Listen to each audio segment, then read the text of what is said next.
2, a partir do verso 5.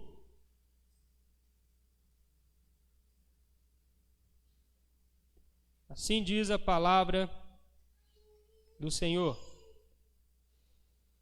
tende em vós o mesmo sentimento que houve também em Cristo Jesus, pois ele, subsistindo em forma de Deus, não julgou como usurpação o ser igual a Deus, antes a si mesmo se esvaziou, assumindo a forma de servo, tornando-se em semelhança de homens, reconhecido em figura humana, a si mesmo se humilhou, tornando-se obediente até a morte e morte de cruz. Pelo que também Deus o exaltou sobremaneira e lhe deu um nome que está acima de todo nome, para que ao nome de Jesus se dobre todo joelho, nos céus e na terra, e debaixo da terra, e toda língua confesse que Jesus Cristo é o Senhor, para a glória de Deus o Pai. Que o Senhor nos fale ao coração em nome de Jesus. Mais parecidos com Cristo. Tema da nossa mensagem, do nosso estudo desta manhã. É um estudo, portanto, nós estamos aqui com o Facebook e os comentários abertos para os irmãos que tiverem alguma dúvida, que estão aí na sua casa, quiserem tirar essa dúvida, pode escrever no comentário. Os irmãos que estão aqui no templo também podem falar e solicitar aí alguma pergunta, podem ficar à vontade, ok? Então, quem quiser trazer algum esclarecimento ou também um comentário ou pergunta, pode ficar à vontade. Mais parecidos com Cristo. Quando nós olhamos para esse texto sagrado, meus irmãos, nós podemos perceber que o apóstolo Paulo, escrevendo a sua carta à igreja de Filipos, essa carta é extraordinária, essa carta que mexe com a gente. São vários os versículos, várias as oportunidades que a palavra alegria é mencionada nessa carta. Ela é conhecida entre os teólogos, entre os exegetas bíblicos, como a carta da alegria. Paulo escreve essa carta preso em Roma, mas mesmo estando preso, ele escreve com toda a celebração e alegria uma igreja que ele conhecia e amava. E quando Paulo escreve, meus irmãos, mesmo sendo para a igreja de Filipos, que era um exemplo, que era uma igreja dinâmica, que servia a Deus de todo o coração, com intrepidez, com graça, mesmo sendo essa igreja, Paulo não deixa de dar também suas orientações e seus puxões de orelha. É Paulo, não é verdade? Então, o texto que nós acabamos de ler, ele vai trazer algumas orientações para essa igreja, correto? Ele vai trazer algumas advertências para a igreja de Filipos. Essa igreja, ela foi fundada pelo próprio apóstolo Paulo. Quando ele recebeu uma visão, ele não ia passar por Filipos, e ele recebeu uma visão na Macedônia, falando: você precisa ir lá. Revelação de Deus para que ele pudesse ir na cidade de Filipos. E assim ele segue essa voz, essa orientação de Deus, ele é obediente a Deus e vai a Filipos. Prega a palavra e essa igreja se torna parceira do ministério de Paulo. Tanto é que você vai lendo as escrituras do Novo Testamento, Paulo vai citar que por 3 oportunidades, enquanto ele saiu de Filipos, ele foi para Tessalônica, a igreja de Filipe mandou oferta para ele. Quando ele foi para Corinto, para outra cidade, a igreja de Filipos parece nos mostrar que pagava um salário para Paulo, para que Paulo continuasse a obra missionária. A igreja de Filipos pagou a viagem de Timóteo para visitar a Paulo. A igreja de Filipos ajudava outros missionários. Está tudo no Novo Testamento. Uma igreja missionária, uma igreja que ofertava. E Paulo então escreve para amigos. Ele escreve na maioria das vezes em primeira pessoa. As outras cartas de Paulo não têm esse sentido mais pessoal, como a carta de Filipos. Olha que extraordinário. Só que tinha um problema nessa igreja. Talvez um problema que adivinha da cidade. Filipos foi fundada por Filipe II, um grande imperador, pai de Alexandre o Grande. Se tornou uma cidade grande, poderosa, e se tornou a conhecida cidade mais romana fora de Roma, pelos estudiosos. O povo até se vestia como os romanos. E aí, talvez isso tudo trouxesse uma pompa muito grande, uma soberba muito grande para os moradores de Filipos, que estavam entrando também dentro da igreja. Então, os dois problemas que nós vemos nessa igreja, basicamente, eram um problema de muita altivez e também dificuldade de relacionamento. E Paulo, então, vai falar no capítulo 1 sobre isso, vai falar no capítulo 2 sobre isso. E quando ele chega no 3, ele fala assim, ele cita até nomes. Tem duas irmãs aí que elas não estão se entendendo. E elas já se entenderam e comigo foram parceiras do Evangelho. Lembra de Evódia e Síntique? Estavam brigando.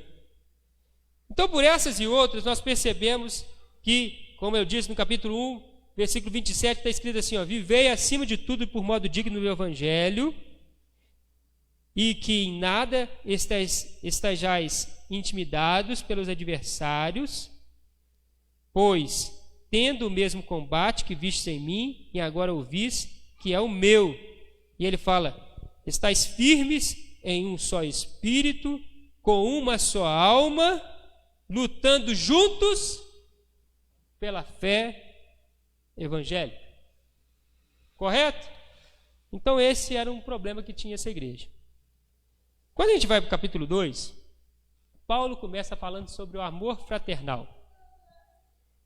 Se há, pois, alguma exortação em Cristo, alguma consolação de amor, alguma comunhão do Espírito, se há entranhados afetos, misericórdias, completai a minha alegria, de modo que penseis a mesma coisa, tenhais o mesmo amor. Está vendo que está falando sempre de unidade? É a temática aqui dessa carta. E aí Paulo, então, no capítulo 2, ele vai usar de uma maneira teológica de para falar sobre essa unidade e essa humildade. Uma maneira teológica. Ele usa a que nós chamamos de teologia de Cristo, ou cristologia. É um apanhado sobre cristologia dos mais profundos. Extraordinário. Paulo vai citar essa cristologia, Paulo vai ensinar sobre essa cristologia de uma maneira muito prática, começando com essa frase, sem algum entranhados, se alguma exortação, né? Então, algo que vem das entranhas, o meu desejo é que vocês sejam um no Senhor, lutem juntos, firmes, nada façais por partidarismos, por vanglória, mas por humildade, considerando a cada um dos outros melhor do que si mesmo, maior do que si mesmo, a si mesmo. Então, com esse pano de fundo, Paulo, a partir do versículo 5, ele vai dar exemplos de 4 pessoas que viveram essa unidade e essa humildade. A primeira delas é Cristo, é o que nós vamos estudar hoje. Depois ele fala sobre ele mesmo. A partir do verso 12, ele fala sobre ele mesmo. Depois ele fala sobre Timóteo. O jovem Timóteo foi humilde, lutou pela unidade cristã. Depois ele fala sobre Epafrodito. No finalzinho, Timóteo e Epafrodito. Todos esses dois lutaram com humildade e unidade pela fé evangélica. Mas nós vamos estudar então o parágrafo que vai do versículo 2 para até o versículo de número 11, que nós acabamos de ler. E ele começa o estudo dessa manhã, então, com essa frase: tende em vós o mesmo sentimento que houve também em Cristo Jesus. tende em vós o mesmo sentimento que também que houve em Cristo Jesus. Essa cidade, meu irmão, como eu disse, tinha todo esse aparato, e ela foi a primeira igreja plantada no solo da Europa antiga da época, que até hoje está lá, né? E Paulo então chama esses irmãos a olhar, visualizar e trazer para si mesmo o sentimento que houve em Cristo, o nosso mestre, o nosso Senhor, o nosso Salvador, o nosso guia, o nosso maior exemplo. Por isso o tema da mensagem de hoje é mais parecidos com Cristo, tendo o mesmo sentimento que Cristo. Nós não somos cristãos? Nós não nos chamamos de filhos de Deus? Nós não carregamos sobre nós esse nome, que é sobre todo nome, o nome de Cristo. Quando você fala assim, eu sou cristão, você está dizendo, eu sigo a Cristo, eu ando com Cristo, eu vivo para Cristo. Será que, de fato, aquilo que nós carregamos como nome só está sendo nome, ou nós estamos vivendo como Cristo viveu? Tende em vós o mesmo sentimento que houve também em Cristo. E aí, Paulo cita 3 exemplos do sentimento que Cristo teve. 3 exemplos. Primeiro exemplo, sejamos parecidos com Cristo no serviço. Você quer ser mais parecido com Cristo? Sirva como Cristo serviu. Olha que tremendo. O texto diz assim, pois ele, subsistindo em forma de Deus, não julgou como usurpação o ser igual a Deus. Antes, a si mesmo se esvaziou. Si mesmo se esvaziou, assumindo a forma de servo. Assumindo a forma de servo. Ele se tornou servo. O maior de todos. O Rei dos Reis. O Senhor da glória. O Deus vivo e verdadeiro, pois os 3 são um. A segunda pessoa da Trindade, que é Deus como Pai, assumiu a forma de servo. Você quer ser cristão? Você quer ser mais parecido com Cristo? Está aí. Assuma a forma de servo. Isso é para mim, meu irmão. Isso é para você. Isso é para todos nós. Assumirmos a forma de servo. Quando a gente vai para as Escrituras, 1 Coríntios capítulo 15, 58, fala que nós devemos ser abundantes no serviço. O texto bíblico vai dizer, maior é o que serve.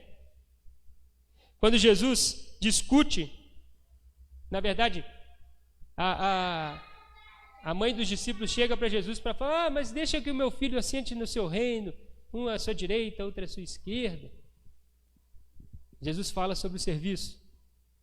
Em Romanos capítulo 12, versículo 1, fala que nós devemos servir com todo entusiasmo, motivação.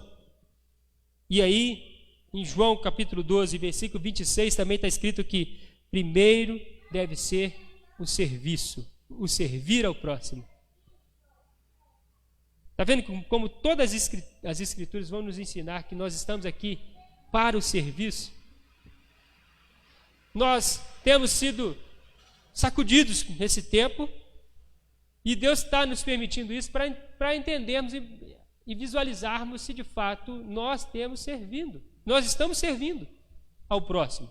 Nós estamos sendo fiéis a Deus no serviço, pois Deus nos criou, pois Deus nos chamou, pois Deus nos escolheu, pois Deus nos redimiu em Cristo Jesus, pois Deus transformou a nossa vida, pois Deus nos salvou e nos capacitou com o seu Espírito Santo para servir. Quando você vai ler todos os textos que falam de predestinação, de escolha divina, que algumas pessoas têm dificuldade, não sei porquê, está na Bíblia. Deus escolheu, Deus predestinou. com um único propósito. Não se esqueça disso, meu irmão. Com um único propósito. Deus te escolheu para que você servisse a Cristo. Lembra de João capítulo 15, versículo 16? Não fostes vós que escolhestes a mim, diz o Senhor, mas eu vos escolhi a vós outros, e vos designeis para que vades e deis fruto, e o vosso fruto permaneça, para a glória de Deus. Então, o motivo que Deus te escolheu foi para te salvar e fazer de você um servo dele, um servo dos outros. Gente, é fácil? Não. A gente quer ser servido, não é verdade? A gente gosta de ser servido. Mas Deus está falando assim: primeiro, maior, melhor é servir do que ser servido. Oh, meus irmãos, maior é o que serve. No reino de Deus, meu irmão, a lógica é invertida. Não, na verdade não é invertida. Para esse mundo é invertido, mas para Deus está do lado certo. Está reto. Está de cabeça para cima. Mas para esse mundo está de cabeça para baixo. Por quê? Porque esse mundo não sabe, não entende que nós estamos aqui para o bem do próximo, para servir o próximo. Nós vivemos em comunidade, meus irmãos. E aí, parece que quando a gente vê um patrão assumindo a forma de servo, ou um rei servindo ao seu povo de maneira clara e objetiva, um prefeito, como aquele prefeito lá de Colatina, o seu Francisco lá, que vai para a praça e corta o jardim da praça, corta a grama. A gente diz, mas não é possível. Não é possível por quê? Miguel ligou lá na televisão ontem lá, de relance eu vi a Marcha e o Urso, a Marchazinha, aquela enjoadinha, ela encontrou com o rei Leão, e o rei Leão queria servir as pessoas, e não, isso não é papel de um rei. Por que que não é? Se a Bíblia está dizendo que o rei dos reis serviu, ele assumiu a forma de servo. Olha que tremendo, ele fala aqui, ó: pois Deus, tendo o mesmo sentimento de Cristo. Por quê? Mesmo sendo Deus, subsistindo em forma de Deus, ele não deixou de ser Deus, não, tá? Por que que esse texto fala de uma cristologia muito bem estruturada? Porque ele deixa claro que Jesus é duas pessoas numa só. Ele se tornou duas pessoas numa só quando nasceu da Virgem Maria. Duas em um. Ele continuou sendo Deus e se tornou homem. Mas o que ele fez com essa divindade? Ele deixou de ser Deus, como os docetas ensinam? Não, ele continuou sendo Deus. Ele só se esvaziou. É como se ele não tivesse trazido para si este fato de que ele continuava sendo Deus, não deixou de ser Deus e não usou de maneira nenhuma esse ser Deus para o benefício próprio. Pois as Escrituras chegam a dizer que o Filho do Homem não tinha nem travesseiro para dormir, em alguns momentos. Mas ele não podia trazer um travesseiro daqueles mais caros e riquíssimos lá, de pena de urso? Não, pena de urso não existe, né? Ele não podia. Ele é Deus, irmão. Mas ele não subsistiu. Ele se esvaziou da sua forma divina em benefício próprio e assumiu a forma de servo. E aí o segundo ponto aqui desse texto diz que antes a si mesmo se esvaziou, assumindo a forma de servo, e a continuação diz assim: tornando-se em semelhança de homens. Foi reconhecido em figura humana e a si mesmo se humilhou. O versículo troca, mas notem que não tem ponto final. É só uma vírgula. Foi reconhecido em figura humana, vírgula, a si mesmo se humilhou, tornando-se obediente até a morte. Então, meus irmãos, o segundo tópico, então, é justamente essa sequência. Servo, humilde. E por fim, obediente, que será o nosso terceiro ponto. Mas vamos ao segundo. Humilhou. Ser mais parecido com Cristo começa com o serviço. Ser mais parecido com Cristo passa pela humildade. Aí ficou mais difícil ainda, talvez. Como, meus irmãos, ser humilde? Como entender esse termo? Tem gente que acha que humildade é ser bobo, né? Não tem nada a ver com isso. Ser humilde, meu irmão, é você estar disposto a qualquer custo, qualquer preço para servir a Deus. E mesmo que você seja humilhado, mesmo que você seja ultrajado, não importa. Eu lembro daquela frase que os discípulos de Cristo disseram, meus irmãos, quando eles foram perseguidos por amor a Cristo. O que eles disseram? Eles foram achados dignos. Eles se alegraram por ser achados dignos de ser perseguido por causa do nome de Cristo. Ele não está preocupado com a honra dele mesmo. Notem, meus irmãos, notem, quando nós vamos ao cristianismo, nós vamos perceber que não tem a ver comigo, não tem a ver com você, não tem a ver conosco, não tem a ver com a nossa denominação, não tem a ver com o nosso status, não tem a ver com a nossa riqueza ou não riqueza, não tem a ver com nada disso, tem a ver com Ele. Ele é o Senhor e eu sou servo dEle. Ele é o Senhor e eu me submeto a Ele. Eu me submeto ao seu senhorio. O termo aqui, meu irmão, servo, era o mesmo termo que era usado na época a questão dos escravistas, dos escravagistas. Eu sou escravo de Cristo. Eu me humilho por Cristo. Então, é isso que ele fez. Ele se tornou escravo por todos nós. Ele se tornou humilde por todos nós. Ele se tornou como uma figura humana por todos nós.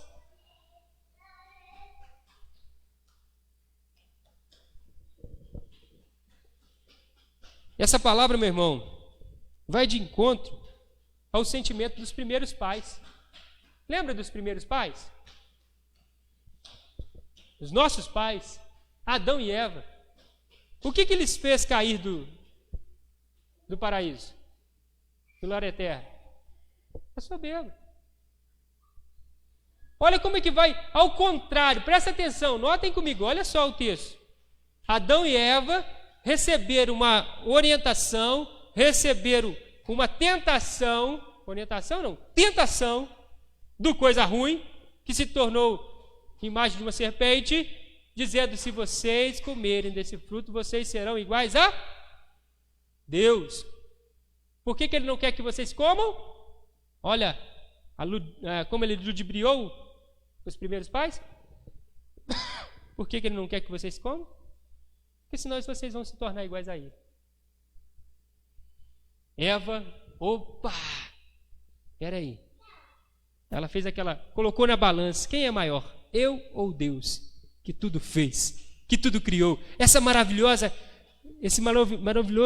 ambiente que nós vivemos aqui, tudo foi criado por Ele. Ele veio aqui, visita a gente todo dia. Eu quero ser igual a Ele. Adão, beleza.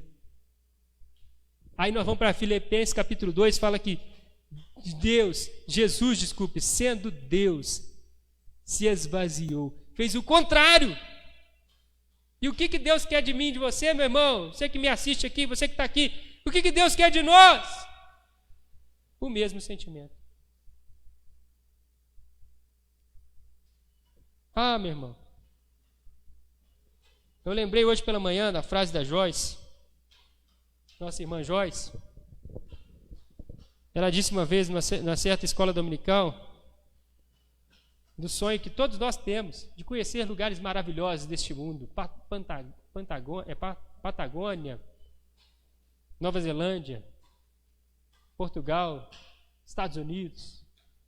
Estados Unidos é porque tem riqueza, né? povo quer ir para lá, para Disney, esses trem assim. Todos nós temos sonhos assim, de conhecer lugares maravilhosos. O Brasil tem muitos lugares que às vezes a gente não tem condição de conhecer. Mas quando a gente for para o céu, o que vai acontecer? Tudo isso vai ser nosso. Quando a gente pensa assim, não vou morar no céu, vai ficar pulando de nuvenzinho em nuvenzinho. Ô, meu irmão, não é isso não. A Bíblia não fala nada disso. Ficar pulando de nuvenzinho em nuvenzinho, sentando no banquinho branco. A Bíblia fala de uma terra restaurada. Um universo restaurado. E eu vou morar lá. E eu vou ser rico como pai. Eu vou ter acesso a tudo isso. Então, meu irmão, o pouquinho de tempo que eu sou humilhado nessa terra em favor de Cristo, eu não me preocupo, porque eu sei que está garantida a minha eternidade ao lado do Pai. E por fim, para a gente terminar, o texto bíblico vai dizer que nós precisamos ser também parecidos com Ele na obediência. Obrigado, presbítero Noel. Deus abençoe em nome de Jesus. Na obediência. E isso é difícil também, meus irmãos. Ele, subsistindo em forma de Deus, não julgou uma usurpação, foi reconhecido em figura humana, a si mesmo se humilhou, tornando-se obediente até a morte, e morte de cruz. Se tinha uma pena de morte das mais cruéis, das mais severas, das mais humilhantes, era a morte de cruz. Você quer saber se uma pessoa foi humilhada nessa terra? Se ela foi pendurada no madeiro. Sabe o que era? Colocava no monte mais alto da cidade a cruz. A cruz se estende sobre a terra. Além de estar no monte, está na vista de todo mundo. Está lá o pior dos bandidos. Foi assim que Cristo, o meu Senhor, o seu Senhor, o meu Deus, o meu Salvador, foi assim que ele morreu. Sabe por que ele morreu assim? Porque é assim que o Pai queria e é assim que ele fez. Ele foi obediente, obediente até a morte. É difícil, tem hora que a tentação vem, mas Cristo foi fiel até a morte. Que você também seja firme, seja constante, seja perseverante. Não seja dúbio. O mundo hoje está sofrendo de uma das piores sentimentos do homem hoje. Sabe qual que é? A inconstância. Inconstância. Ora está bom, ora está ruim. E na maioria das vezes está ruim. Não está legal. Por quê? Porque a gente não está... Nós não estamos satisfeitos com nada. Não está satisfeito. Por que as pessoas desejam tanto de mudar de uma... Por exemplo, um sujeito que joga num time de futebol na Europa, milionário, ele quer sempre o outro. Não está bom o que ele tem. Já percebeu? Mesmo ganhando rios de dinheiro. Por quê? Porque o ser humano não está satisfeito com nada que tem. Quem é obediente, meu irmão, é alguém que aprendeu a ser satisfeito. Alguém que aprendeu a ser servo. Alguém que aprendeu a ser humilde. Alguém que então se torna obediente. Até a morte. Eu não quero ser mais parecido com Cristo? Independente. Nós estamos chegando no final dos tempos, tá, meu irmão? Deixa eu te falar uma coisa. Os dias estão se abreviando. A volta de Cristo está se aproximando. As questões estão se tornando mais difíceis, mais severas. Nós estamos acompanhando tudo isso aí, meu irmão. Está escrito aqui. Mateus, Lucas, Apocalipse, Daniel, Isaías. Está tudo registrado aqui. Como seria o final dos tempos. E é tempo de ser firme, obediente até a morte. Foi assim que o meu Senhor morreu por mim. Cravado no madeiro, como maldito, porque Ele preferiu me salvar do que a sua própria honra, do que a sua própria glória. E o texto vai dizer, terminando o estudo dessa manhã. Sabe o que o texto vai dizer? E Deus, depois que ele foi servo, depois que ele se tornou humilde, depois que ele se obedeceu até a morte, e Deus, o Pai, o exaltou sobre todas as coisas e lhe deu um nome que está acima de todo nome, para que importa que todo joelho se dobre e toda língua confesse que Jesus Cristo é o Senhor, para a glória de Deus o Pai. Por isso a Bíblia fala que os humildes serão exaltados. Você quer ser exaltado por si mesmo? Pela sua soberba vaidade? Ou você quer ser exaltado pelo próprio Deus? Está aí a escolha. Eu quero ser mais parecido com Cristo, apesar dos meus erros e falhas. E eu preciso orar por isso. Paulo orava por isso. Ele disse que era uma briga constante. Pois o bem que ele sabia que ele tinha que fazer, ele não conseguia fazer por vezes. E o mal que ele sabia que ele não podia fazer, era isso que ele fazia. E Paulo, então, lutava para ser mais parecido com Cristo. Eu e você precisamos lutar também. Meus irmãos, vamos pensar nisso? No século 21, no contexto que nós estamos vivendo, meu irmão, de muita vaidade, é difícil. Pense comigo. Alguém tem alguma pergunta? Algum questionamento? Eu não sei se tem alguma coisa aí. Se alguém tiver aí com acesso na internet aqui na igreja, puder visualizar para mim, se tem alguma pergunta dos irmãos a respeito, algum comentário, quem quiser fazer. Nós temos os pastores aí assistindo conosco, pastor João, pastor Ercino, Deus abençoe. Se tiverem algum comentário, quiserem fazer aí, a gente lê aqui nesse momento. Mas, meus irmãos, nós precisamos assumir a forma de servo. E é fácil ser servo? É simples servir? No meio de tanta vaidade, até o funk se tornou o funk da ostentação. Misericórdia. A pessoa quer ostentar, quer mostrar. Tem alguma pergunta aí? Alguém viu? Não? Não, né, Renan? O pessoal da nossa multimídia está aí de olho.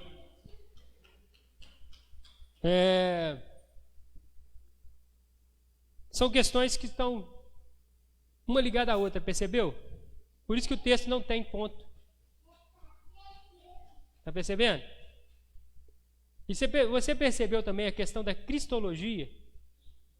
Como o texto bíblico vai mostrar e provar para nós, Paulo vai provar para nós que Cristo é Deus, não deixou de ser Deus, mas mesmo sendo Deus, ele se tornou homem e foi assim até a morte, e morte de cruz. As duas singularidades de Cristo, um Deus poderoso como Pai, um filho obediente até a morte, se tornando homem como eu e você. Amém. E por fim, a questão da obediência. Que Deus nos abençoe, meus irmãos. Vamos orar em nome de Jesus. Alguém aqui tem alguma pergunta que queira fazer? Pode ficar à vontade. Não, né? Então vamos orar? Feche seus olhos, se você puder. Tem um hino antigo que diz assim: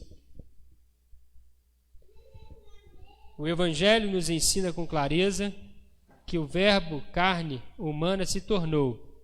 Este é o Cristo, que optou pela pobreza, entre os humildes deste mundo habitou. Nosso Senhor, como um coitado, se humilhou e assumiu forma de servo sofredor. O ser igual a Deus, ele não usurpou. Esvaziou-se para mostrar o seu amor. Sua caminhada o levou até a cruz.